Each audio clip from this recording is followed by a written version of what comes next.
Episode की शुरुआत में दिखाते हैं कि ब्लू हेयर अपने बॉस के पास जाकर चिल्ला रहा होता है कि मुझे ये क्यों नहीं बताया गया था कि मेरी बहन उसी स्कूल में पढ़ती है। वो कहती है कि शांत हो जाओ लिनयुआन, हम इसे तुमसे छुपाना नहीं चाहते थे, बट हमने तुम्हें एडवांस में बताया नहीं था। ये सुनकर वो चिल्लाकर कुछ बोलने ही वाला होता है कि तभी वो उसकी तरफ घूमकर अपना आग दिखाने लगती है। ये देखकर वो थोड़ा सा डर जाता है और वो बोलता भी नहीं है जो वो बोलने वाला होता है, और वो थोड़ा सा शॉक्ड भी हो गया होता है। इसलिए वो कहता है कि मैं अब और इस मिशन को कंटिन्यू नहीं कर पाऊंगा, मुझे दूसरा मिशन दे दीजिए।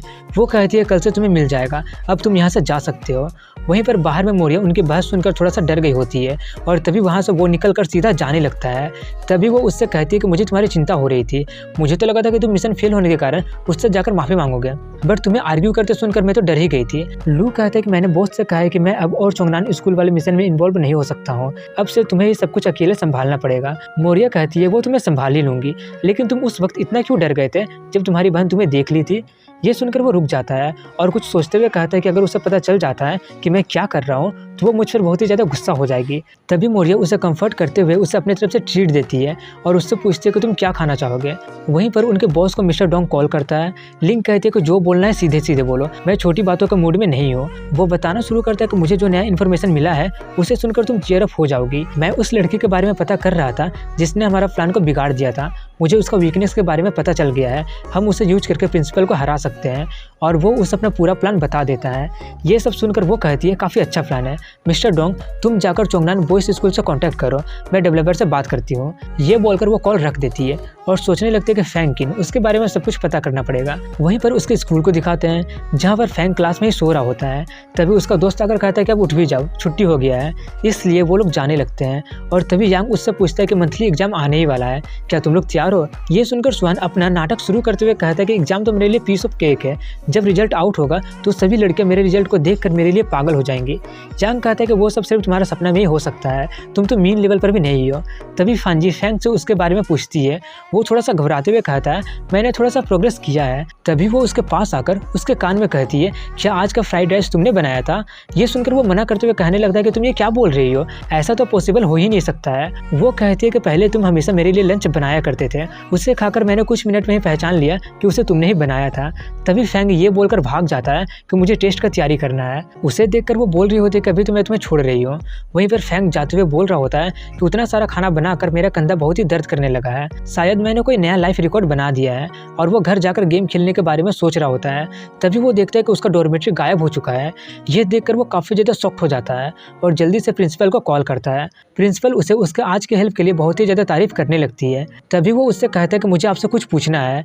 ये बोलकर वो चिल्लाने लगता है कि मेरे डॉर्मेट्री का क्या हुआ, मैं कल ही तो यहाँ से मूव ऑन हुआ था और आज वो गायब भी हो गया। सॉन्ग बताती है कि इस सेमेस्टर से स्विमिंग क्लासेस शुरू होने वाली है, इसलिए हमें एक पूल बनाने की जरूरत थी, और चूंकि तुम वहाँ से मूव आउट हो चुके थे इसलिए मैंने। ये बात वो पूरा करती है कि तभी फैंग चिल्लाने लगता है कि किस कंपनी ने एक ही दिन में पूल बना दिया। तभी वहाँ पर ये आकर कहती है कि मेरी कंपनी ने। उसे वहाँ पर देखकर वो पूछता है कि तुम यहाँ पर क्या कर रही हो। वो कहती है क्या तुम भूल गए कि एक्सप्लोजन के कारण अब मैं होमलेस हो गई हूँ। फैंग कहता है तो तुम्हें एक नया घर खरीद लेना चाहिए। वो कहती है मुझे ऐसा नहीं लगता है। तभी फैंग ये बोलते हुए जाने लगता है कि मैं बहुत ही थक गया हूँ, इसलिए मैं घर जा रहा हूँ, मैं तुमसे कल बातें करता हूँ। तभी ये कहती है ये तुम क्या बोल रहे हो, आज से मैं तुम्हारे घर में रहने वाली हूँ। ये बोलकर वो उसे अपने कार में बैठाकर उसके साथ घर जाने लगती है और वो जाते हुए सोच रहा होता है कि इससे बहस करने का कोई भी फायदा नहीं होने वाला है, लेकिन मेरे घर में और कोई रूम बच ही नहीं रहा है और मेरे पेरेंट्स कभी भी मुझे एक लड़की के साथ रहने नहीं देंगे। अगर मेरे पेरेंट्स उसके रिक्वेस्ट को डिनाई कर देते हैं तो उसके पास हार मानने के अलावा और कोई रास्ता नहीं होगा। तभी वो उससे पूछती है तुम क्या प्लान बना रहे हो। ये सुनकर वो थोड़ा सा शॉक्ड हो जाता है और बोलता है कि मैं कोई प्लान नहीं बना रहा हूँ, लेकिन शायद मेरे पेरेंट्स इसके लिए कभी तैयार नहीं होंगे, और सोचता है क्या ये दिमाग भी पढ़ सकती है। वो कहती है कि तुम उसकी चिंता मत करो, मैं उसे हासिल करके ही रहती हूँ जो मुझे चाहिए होता है। वहीं पर फैंग सोच रहा होता है इसी बात का तो मुझे डर है। इसके बाद वो लोग उसके घर पहुंच जाते हैं और ये उसका हाथ पकड़कर उसके घर जाने लगती है। फैंग जाते हुए सोच रहा होता है कि डैड मम मुझे प्लीज निराश मत कीजिएगा, और दरवाजा खोलकर उनसे कहता है कि मैं घर वापस आ गया। वो कहते हैं कि तुम यहाँ पर क्या कर रहे हो, तुम्हें तो स्कूल में होना चाहिए ना। फैंग उनसे कुछ कहता ही कि तभी ये बोल देती है कि आप लोगों से मिलकर मुझे बहुत ही अच्छा लगा, मैं सोचा ये हूँ फैंग की गर्लफ्रेंड। ये सुनकर उसके पेरेंट्स बहुत ही ज्यादा शॉक्ड होकर चिल्लाने लगते हैं कि क्या हमारे डम बेटे को एक गर्लफ्रेंड मिल गया। ये उनसे कहती है कि एक सिचुएशन के कारण अब मैं बेघर हो गई हूँ, इसलिए आप लोग क्या मुझे यहाँ पर कुछ दिन के लिए रहने देंगे। वहीं पर फैंग सोच रहा होता है कि प्लीज मना कर दीजिए। तभी ये 2 गोल्डन कार्ड्स निकाल कर देते हुए कहती है कि इसे हमारे टूरिज्म कंपनी ने इशू किया है, इससे आप लोग दुनिया में कहीं पर भी घूम सकते हैं और वीआईपी सर्विसेज को भी एंजॉय कर सकते हैं, सभी एक्सपेंसेस हमारे कंपनी द्वारा कवर किया जाएगा। ये सुनकर वो दोनों काफी ज्यादा खुश हो जाते हैं और कहते हैं कि तुम जितना दिन रहना चाहती हो उतना दिन तुम रह सकती हो, और अगर तुम्हें किसी भी चीज की जरूरत हो तो फैंग से बोल देना। ये सुनकर फैंग चिल्लाने लगता है कि आप लोग मेरे असली पेरेंट्स तो है ना।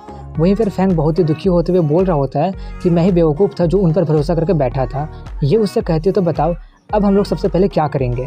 तभी वहाँ पर लान आ जाती है और कहती है कि स्कूल में कुछ कंस्ट्रक्शन का काम चल रहा है, इसलिए मैं यहाँ पर कुछ दिन रहने वाली हूँ। तभी वो दोनों एक दूसरे को देख लेती है। उन दोनों को आमने सामने देखकर फैंग काफ़ी ज़्यादा घबरा जाता है। उसे देखकर ये कहती है तो तुम ही हो फैंग की बहन, तुमसे मिलकर बहुत ही अच्छा लगा, मैं उसकी गर्लफ्रेंड हूँ। ये सुनकर फैंग चिल्लाने लगता है कि ये तुम क्या बोल रही हो, मुझे एक्सप्लेन करने दो। लेकिन लान उसके बातों में कोई भी इंटरेस्ट ना दिखाते हुए कहती है मुझे कोई फर्क नहीं पड़ता है कि ये सच है या झूठ है। मम्मी पापा कहाँ गए और क्या वो लोग इसके लिए अग्री हुए थे। फैंग बता देता है कि वो लोग घूमने चले गए हैं और जाने से पहले वो लोग इसे यहाँ पर रखने के लिए मान गए थे।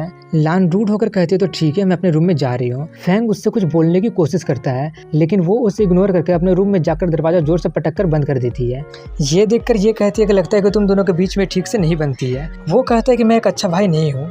ये कहती है झूठे, मुझे पता है कि ऐसा नहीं है, क्या हुआ है, अगर तुम्हें बताने का मन नहीं कर रहा है तो तब बता देना जब तुम्हारा मन करेगा। वहीं पर लान अपने रूम में सोकर उसे इडियट बोल रही होती है। इसके बाद डिनर टाइम का सीन दिखाया जाता है जहाँ पर जैसे ही ये उसका हाथ का बना हुआ खाना खाती है कहती है कि ये बहुत ही ज़्यादा अमेजिंग है। फैंग थोड़ा सा शर्माते हुए कहता है कि मैं अपने कुकिंग स्किल्स को लेकर काफ़ी ज़्यादा कॉन्फिडेंट हूँ। तभी वो कहती है कि कितना अच्छा होगा कि मैं तुम्हारे हाथों से बना हुआ खाना रोज़ खाऊँ।